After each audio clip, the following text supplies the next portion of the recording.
gents, boys and girls. Welcome to another episode of Nass the Pod Season 4. The one and only, your favorite NBA host. I don't have to go through my whole intro and whatnot, but it is a pleasure and an honor to sit down. I know it has been a very, very long time since I've had an opportunity, speak one-on-one with you guys about everything that's hot around the NBA and the playoffs. And I know, this season has been a little bit different than last season. Last season, I was a little bit more hands-on, a little bit more consistent with this. But over the past, 6-7 weeks, I've devoted my weekends and Tuesday nights to young teenage boys aspiring to be better basketball players. Me and, with the help of my man, Is Money. He kind of put me on. He brought me along a couple years ago. I was just kind of the guy that came and, helped out, just the kind of that guy that might, stay in your ear here and there, a couple pointers, things that I see. And then, now I'm at every practice, every game. So I love those kids. I really do love those kids. They'll never understand it. Maybe 10 years from now, they'll watch this and be like, damn, Nass was supposed to be doing Nass the Pod, but he put that to the side because he wanted to see us win games. I even got a T-shirt. We got this is our sixth grade team, Boston Warriors. We took home a tournament our last weekend, so some more hardware. I got a ring. Actually, hold on a sec. I got some jewelry, chat. I like my chips with the dip in it, for sure. Chips with the dip. VVS's. This is also our sixth graders that actually got us t-shirts. Actually, damn, me and Iz, we won three ships this year. 3 ships. We got 3 t-shirts.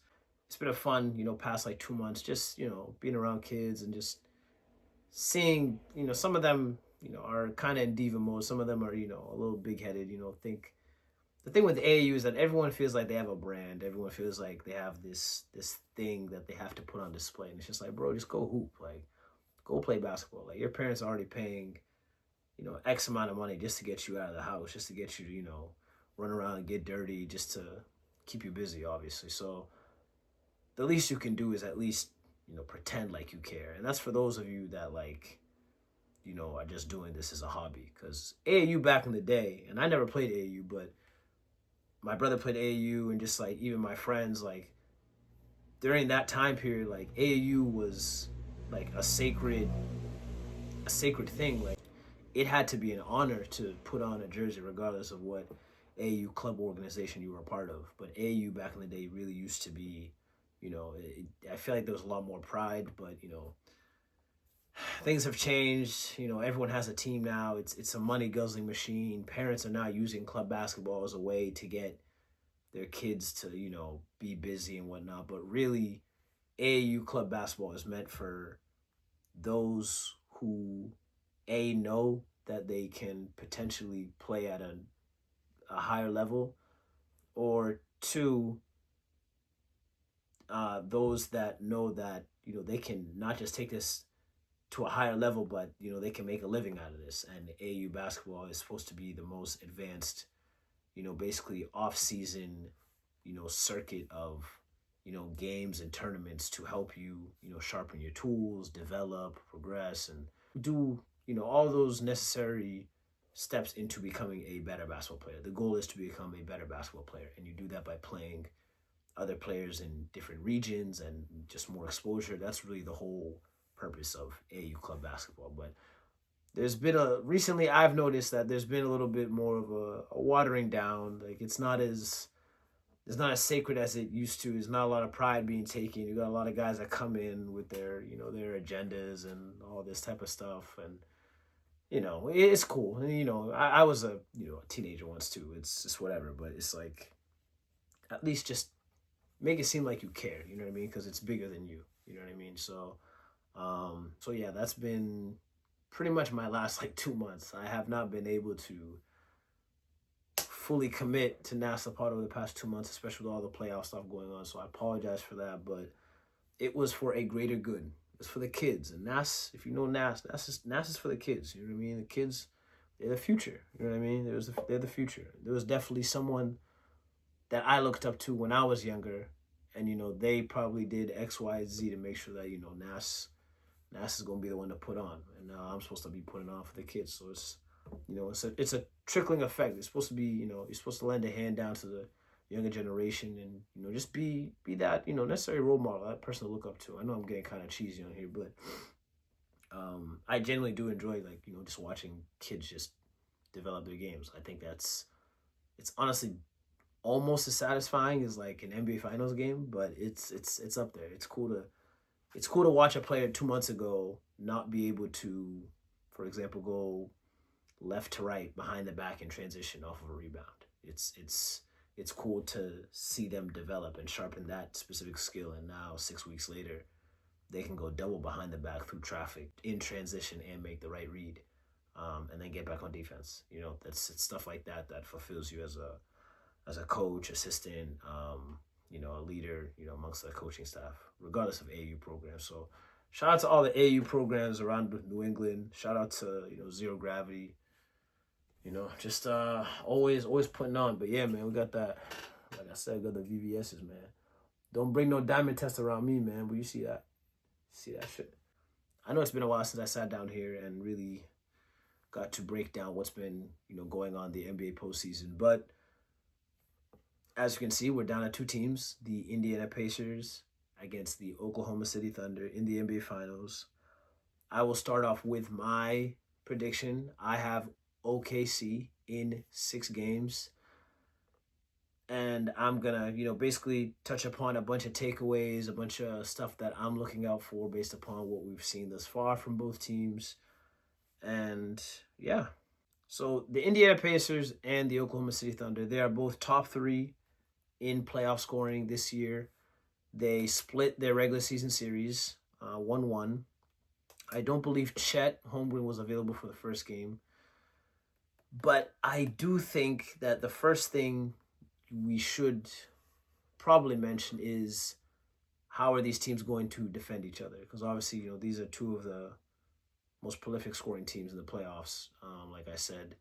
I guess this is a bigger question for Indiana as opposed to OKC, and I'm going to get to OKC and, their insufferable defenders and all that crazy stuff going on over there. But Indy, I think, is in an interesting spot. I personally believe that this series is going to be a lot more closer than at first glance for 2 reasons. I think Rick Carlisle, who has had a revival in the postseason this year and last year, I feel like looking back on it, Rick Carlisle probably should have gotten some more, Coach of the Year votes, seeing how far Indiana went the year prior, taking the Celtics 6 games to the Eastern Conference Finals.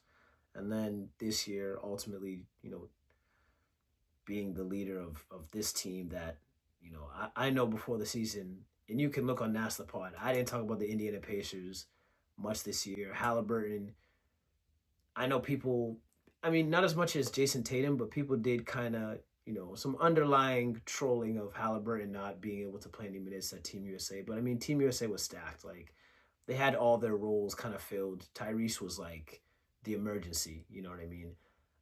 So fresh off of the USA benching, he didn't have a particularly, great start in the regular season.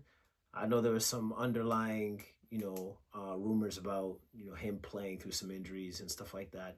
Indiana was still, everyone knows that they play well as a team. I don't believe viewers and fans believe that the Pacers could sustain this type of cohesion and chemistry this deep into the postseason, or that chemistry would be the reason they were able to play this deep into the postseason and overcome, top level talented East Juggernaut teams like the Knicks with guys like Brunson and Towns, and obviously you have the Celtics against, they played us very well the season prior against, Tatum and JB, and they're just a really, really, they exemplify what a team means. And I feel like the success of the Indiana Pacers is probably going to dilute some of the super team era stuff, some of the players era stuff. Like, it seems like now we're getting back into kind of like that 90s, early 2000s, team building where it's like you have this franchise guy who maybe is one of the top 15 players in the league. In this example, this is Halliburton. Halliburton right now is without a doubt a top 15 guy. I think you have to say he's a top 10 guy because he's not a guy you can assess just by his stats. You actually have to watch him on a game-to-game basis and see, like, you have to see his real impact. There's a lot of stuff that he does that doesn't come up in the box score. And the way he's been able to run this well-oiled machine in Indiana without really a bona fide, like, go-to scorer. And I know my Pascal Siakam fans are probably going to attack me for this, but I know when we think of prolific scores, we don't think Pascal Siakam. You know what I mean? And he's a solid scorer, walking, 23, 4, and 5, any given night. But that's not, you don't look at Pascal Siakam as like a Kevin Durant or as like a Devin Booker or as, a Steph Curry, or you don't consider Siakam a engine in your half court offense, regardless of the passing prowess of Tyrese Halliburton and how well he's able to elevate and enhance your game offensively and get you easy looks.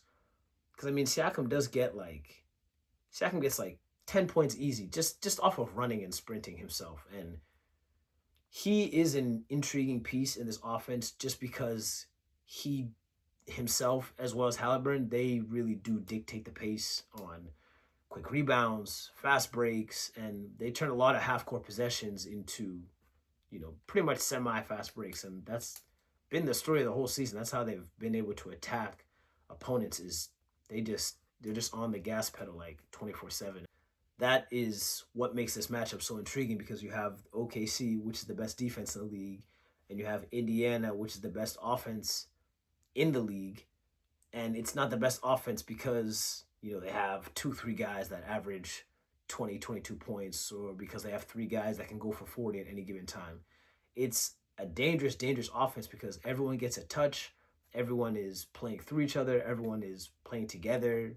Tyrese Halliburton and his ability to revive the pass-first point guard in this modern NBA, the Jason Kidds of the world, the CP3s of the world, him being able to bring back the significance of that specific archetype of a point guard, it makes the matchup that more intriguing, because even with OKC's, surplus of insufferable defenders in Alex Caruso, Cason Wallace, J-Dub, Shea, Lou Dort, all those guys that are probably going to get a good amount of opportunities like one-on-one at the point of attack against Hallie, it makes it that intriguing because we've seen the Indiana Pacers dominate games in games where Halliburton doesn't take more than 10 shots.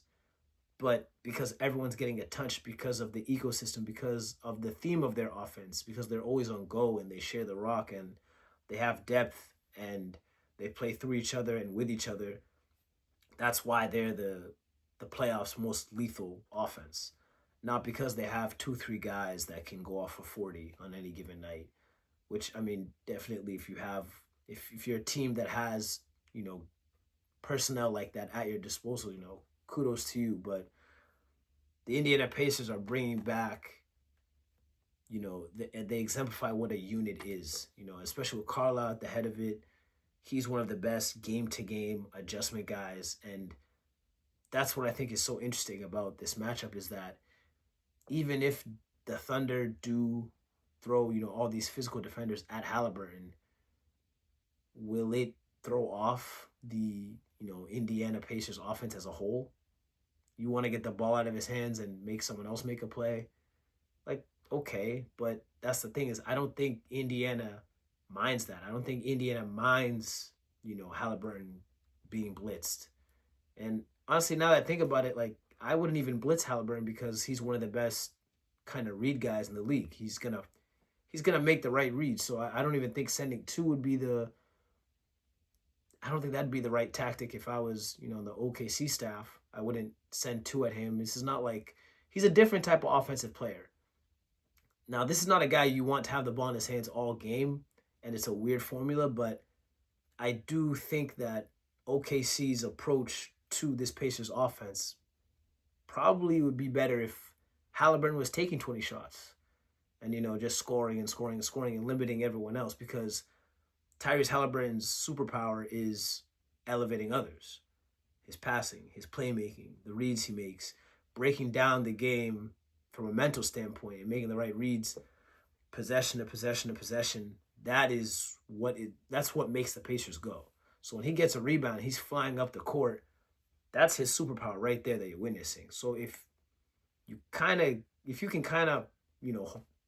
keep him in a phone booth as a defender and kind of force him to kind of be a scorer, it takes away from who the Pacers are, offensively as an identity. So I think that's one big key for the OKC Thunder. And it sounds odd to say like, oh, Hallie should shoot, but I think you'd want Hallie to not particularly be himself. I think you want him to basically look for his shot. And I mean, regardless, like, it doesn't even matter. I mean, it's the NBA Finals. He's going to look for his shot regardless. But I do think at this point, you do want to take away his superpowers. And his superpower is, elevating others. If there was any X factor for the Indiana Pacers, and I've, been saying his name a lot lately, he's grown to become one of my favorite players like this postseason, and it's been Andrew Nembhard. For one, I don't think the Pacers play through him enough.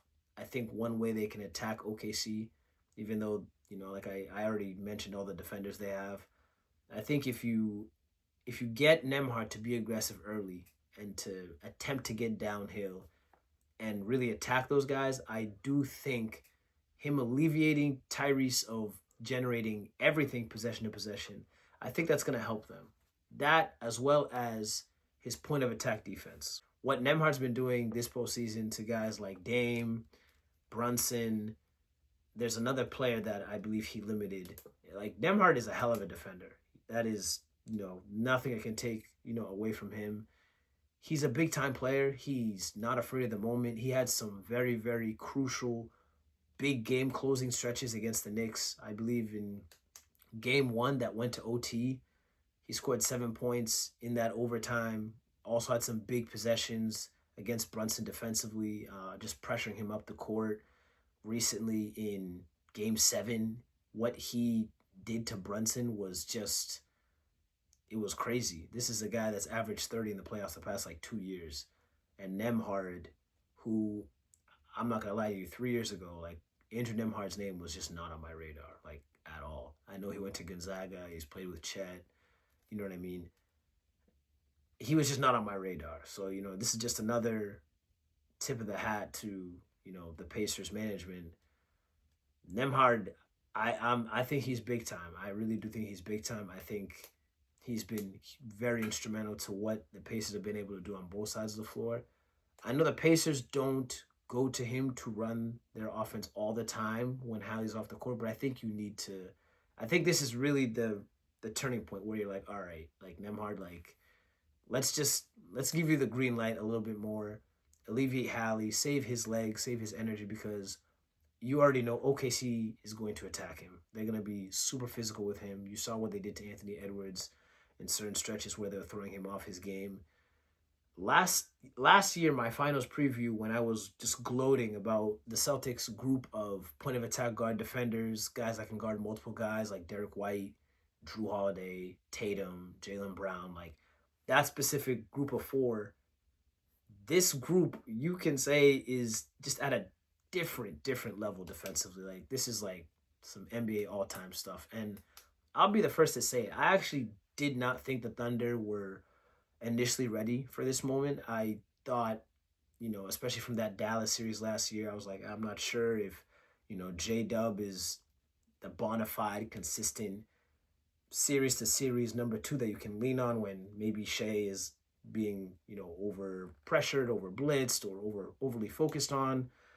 I wasn't sure about that. The Chet injury history had, kind of made me feel a little queasy. I mean, he had 2 major injuries in his first 3 years. Not something you love to hear from your big man.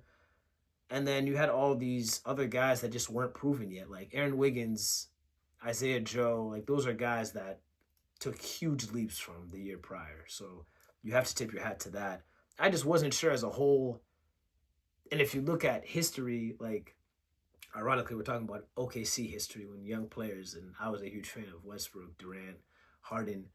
But when you look at typically like the checking of the box, like usually teams at this point in the timeline, they're usually a year or two away. This feels a year or two early. I don't know if it's just me. I just think with Shea has been ready for this moment the past 2, 3 years. I mean, he's been averaging over 30 the past three, the MVP, the shots that he takes. And I know people are going to mention, oh, his foul baiting, but the type of shots that he does take, those are high quality shots that you need to be able to make in the playoffs. And he takes a bunch of them all year long. So by the time the playoff comes and the pace slows down, like this is nothing for him. This is his playground. And yeah, I really do think that all those guard defenders, like this is a very, very special group of Thunder point of attack defenders. Like Shai Gilgeous-Alexander is arguably like, I don't know, the fourth or fifth, best defender on the team. And that's crazy because, if you look at the analytics, like he's been considered like a top 5 defender this year. And he's actually a good defender. Like he has length, he has good positioning, like he can meet you at the rim. He's a very, very gifted defender. But guys like Casey Wallace, Caruso, Lou Dort, like those guys are just animals. J-Dub, like those guys can guard multiple guys. I mean, we had Caruso was guarding Jokic in the post off switches in the Denver series, and he was literally holding his own. Yes, he probably was tugging a little bit, but this is Jokic. He has how much, like, the difference in mass from Nikola Jokic to Alex Caruso is insane. So I do think that the OKC defenders will be overly physical with Hallie, and I think that's where Nembhard is going to have to come in. These are the top 4 defensive two-man lineups in the playoffs this year that have met a minimum of 150 minutes played. So ranking first in defensive rating, the two-man lineup of Shai Gilgeous-Alexander and Cason Wallace has a 90.5 defensive rating. Number 2, Chet Holmgren and Cason Wallace. Those two-man lineups have a 93.3 defensive rating this postseason. 3, the Alex Caruso, Shai Gilgeous-Alexander two-man lineups are pacing a 95.2 defensive rating this postseason. And at 4, the Alex Caruso and Cason Wallace two-man lineups are pacing a 96.0 defensive rating this postseason. 3 of the 4 combinations are guard groups, and they're the top 4 in the playoffs amongst all teams, amongst any two-man lineup that has, been on the court for at least 150 minutes, and OKC has 4 groups in the top 4. So that is a scary sight for any Tyrese Halliburton pick and roll that I can imagine. I'm a fan of Halliburton. I respect his game. He was a guy that I actually, a while ago, I didn't want Sacramento to move off of him. I thought Halliburton and Fox, I thought they could coexist with each other. You can check the tapes. Go on my IG. Like it's one of the first reels I put up on Nass the Pod. Is I talked about Hallie and De'Aaron Fox playing together because I was super excited after Hallie's rookie year, and I was like, dude, this guy's a quarterback floor general. This is perfect. Fox is still developing, his mid-range shot and just himself as a scorer. That's a two-man, guard lineup that would hold its own right now in 2025. It's crazy. Those are 2 all-star caliber players. Sacramento at one point had De'Aaron Fox, Tyrese Halliburton, and Davion Mitchell. 2 of those guys. Well, Fox is in San Antonio, but I'm sure him and Wemby will probably do some damage together. But Davion Mitchell goes to Miami. He has a resurgence. And then you have Tyrese Halliburton has been continuing this superstar ascendance since he got to Indiana, since the Sabonis trade. He's just been taking it up a notch every year, and he's doing it right now. The Indiana Pacers are leading the league in 3-point percentage this playoffs. It's going to be interesting to see how OKC handles Halliburton in certain sets, handoffs, pick and rolls, and to see if OKC, if they're going to just play him straight up and just try and make him beat them one-on-one or go by them, which I don't know if he's capable of doing so, and I think he's an amazing player, but his whole one-on-one, that's not his go-to. That's not where he's most effective. Like, he's effective on the court, don't get me wrong. He can get buckets. Like, when Tyrese wants to score, he can definitely score, but I wouldn't put him in this 1%. I wouldn't name him as a 1% one-on-one guy. Like, he's not on like a Kyrie Irving, Kevin Durant, Jason Tatum, Devin Booker. He's not in that one-on-one scoring tier. Definitely can go get you a high-quality shot. He's very capable of doing so. I'm just not sure if he's capable of doing it against this physicality of this defense. This is the same OKC defense that had Jaylen Brown basically, I know in the first regular season matchup between the Thunder and Celtics, he was scoreless in the second half. And then the second game at home that they also lost to the Thunder, I know he didn't play well, but I do know in the presser he mentioned again that, yeah, OKC's physicality is out of this world. And that's a guy that's played like almost 100 playoff games. And he's talked about this young team having a certain level of physicality that's very overwhelming, and he mentioned it twice. So I do think Halliburton is probably going to struggle from that aspect. I just don't know if it's going to throw off the Pacers' offense too much because, like I said, that's just not how their offense really runs. Like, everyone gets a touch. It's not just one guy dribbling the ball. I'm interested to see how Indy's going to handle OKC's two-man lineups of Chet and Isaiah Hartenstein. And that's the thing with the Thunders. They can beat you in so many ways. They can put these different personnel groups together, and they can just kind of kill you. I mean, Indiana, the best two-man rebounding group they can put out there to compete with Chet and Hartenstein is probably Miles Turner and Siakam. Siakam is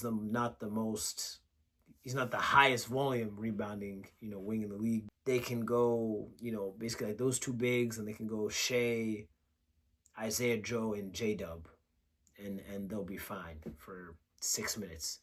Or they can go small, have Chet at the 5, and just go Shea Gilgeous, Caruso, J-Dub, and Dort, and still be able to switch everything defensively while having a 5-man that can space you out while protecting the rim. They have some really, really scary lineups. I think game one's going to be a feel-out game, and then I do think that's when we're really going to get to see the certain lineup adjustments. But I'm interested to see how Indy handles that because, they have Obi Toppin that comes off the bench, but he's not, I wouldn't label him a tenacious rebounder. And I think if you're going to be with Chet and Isaiah Hartenstein, I think you need to have some tenacious guys. And I think the only guy who would consider that is Miles Turner. And it's just going to be interesting. OKC's second in the NBA this postseason in fourth quarter net rating. So when it's crunch time, they play their best basketball really when it matters the most. Aaron Nesmith, his ankle status, that is a very intriguing wrinkle in this series. I know he's probably leaning towards playing. I don't think there's been any buzz about him potentially missing a game or so, but his defense is definitely going to be needed because the Pacers flat out, obviously I know the odds are against them, the Pacers flat out won't have any sort of chance of beating OKC if both Shea and J-Dub are getting what they want offensively. Because defensively, I'm already expecting OKC to be just the juggernaut they've been all season. But J-Dub and Shea, those guys can't be killing you in the half court, every game, possession to possession. This series will go by quick because OKC can dominate when Chet isn't, getting his shots. Like, Chet can just be a formidable rim protector and take a couple threes a night and they'll be fine. But when Chet is that impactful defensively, hitting a couple shots when they need it, and then J-Dub is creating, a lot of stuff and generating a lot of stuff out of pick and roll, getting downhill, and you put that with the most consistent superstar scorer we have right now in Shea, that's just, there's no equation for that. And it's because the defense is that insufferable that the thing with OKC is they always take something away. It does not matter how talented you are. They're going to take something away. That's just inevitable. They're going to. So that's something you have to prep for. Aaron Nesmith, mainly for defensive purposes. If Nembhard and Nesmith can hold their own defensively. I'm not sure who they'll be matched up against. One of those two guys is going to be getting a lot of Shea minutes. I think personally Nembhard is going to be the one to get most of the Shea minutes.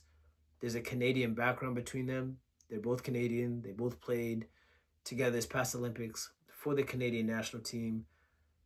I'm not saying Nembhard is the Shea stopper, but I just feel like, hey, if you've been playing basketball with someone all summer, both a similar background, now you're in the finals, you know him on a sort of a different level. I feel like there's a teeny bit of advantage to at least knowing his spots, or at least knowing what to expect on that side of the court. Will it matter? Probably not. But I feel like at least having that intel from Andrew Nembhard, I feel like that helps. And I think for that reason, that's why he's probably going to be assigned Shea. Probably not going to matter because Shea gives everyone 30. It doesn't matter. But I do think the only pathway to the Pacers, even making this a series, even though I have OKC in 6, they're going to have to shut off either J-Dub or Chet game to game to game to game, because I don't see Shea struggling against Nesmith. I don't see him struggling against Nembhard. Shea will have games even where he's not shooting well and he'll still get to 29, 31, 32 points because he's able to not just put pressure on the rim, he puts pressure on the refs. That's just what you get. This is the thing with Shea, and I know a lot of people recently have been telling me, hey, Nass, what do you think about his foul baiting? Personally, I don't have a huge problem with it because of this reason only. He leads the league in drives. So he's not only putting pressure on the defenders, on big men in the paint, he's putting pressure on refs every single night to make a call.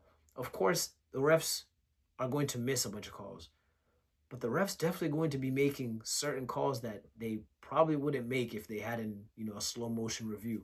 But because Shea puts that pressure on them every single night, the refs are forced to make a decision like, this guy is, he's drawing all this contact. He is aggressive. Like, you need to at least call something. And I think that's what warrants his free throws. I don't want to put him in the same lane as the James Harden, Trae Young, Brunson. Brunson's a little bit closer to Shea than to Harden. But I think with Brunson, it's because he doesn't have that burst like at the rim, whereas Shea can just rise and go to the rim, or he has his length, so it can kind of deceive defenders. Whereas Brunson tends to be a little bit more floppy, like he has a little bit more Trae Young, a little bit more Harden in him, but he does drive. He does always go to the rack. He drives to the rim a lot. I'm pretty sure he was top 5 in drives this year as well. So when you drive to the rim a lot, like, that's just basic math. If you drive to the rim a lot, you're going to get fouled a lot. Like, that's just how it is playing basketball. So Shea, I don't hate his fouls personally, but because he puts so much pressure on the refs and he's made this a habit, and routine the past 2-3 years, the refs are forced to reward him with foul shots because that's just how they've been officiating him. That's the position he put them in. So you have to at least respect the stamina. You have to respect the hustle. You have to respect the consistency and the burden he's putting on his legs every single time he steps on the court. He's looking to get to the paint. And that's the thing, is he's not even necessarily looking for the foul. He's looking for the paint. Like, Shea wants to touch the paint, whether it's rising for a layup, if it's a hop step, step through, or if it's just a simple 8-foot riser, fadeaway jumper. He wants to touch the paint by any means necessary. Not sure how you can kind of nullify that or mitigate that, but I do think that the only pathway they'll have to, at least getting a game is Shea and J-Dub can't be doing what they've been doing all season. You have to take one of them out. And Indy's a pretty well-equipped defensive team. Like, there's guys on this team that can defend. Miles Turner has been one of the best rim protectors of his generation. And, like I said, Nembhard and Nesmith at the point of attack. Tyrese Halliburton, he's not a slouch on defense. I mean, he'll get targeted here and there, but I think he's pretty good when it comes to just being in the right position, help, and he'll play the passing lanes too. He's gonna give effort defensively. So that's why I feel like this series is gonna be a little bit more closer than it is. I feel like we have Dagnall, we have Carlisle, guys who are going to make adjustments game to game. Two of the best coaches, this season. These aren't teams that were just, solely carried on star power. Like, yeah, Shea Gill just has the MVP. But Dagnall and, Presti, the scouts and building this roster from the ground up after, making that PG trade, those are very, very important components to why they're here right now in the NBA Finals. But I think I've touched upon those are all my takeaways. Shout out my man Toby. I had promised him that we were gonna make an episode on All NBA, but I had some scheduling conflicts. But we're definitely going to lock that in. I'm probably gonna do a little bit of a half and half. I'm not sure if I'm gonna tap back in after game 1 or game 2. I think I'm leaning towards game 2 just so I can see those eye-popping adjustments, and I'll probably add a little All NBA segment with my man Toby just because we didn't get a chance to do that. And I promise, this year we're gonna lock in again. I want to see what his thoughts are with the offseason. Durant, Phoenix just hired the Cleveland Cavaliers lead assistant. Love to see his thoughts on that. Everything going on in the Valley. So, expect to see my man Toby soon. My boy Adrian, going to lock in real soon too. My man Ace. Yeah, you see, AAU took me away from my brothers. I was supposed to link and drop with them a long time ago, but anything for the kids, right? But yeah, I had to drop an NBA Finals preview for y'all real quick, man. Thanks for all that have been staying locked in on the page, on the channel. Appreciate y'all. And yeah, that's all. That's really all I got. Nass the Pod Season 4. You already know what's going down over here, man. OKC in 6. I'll see you on the flip.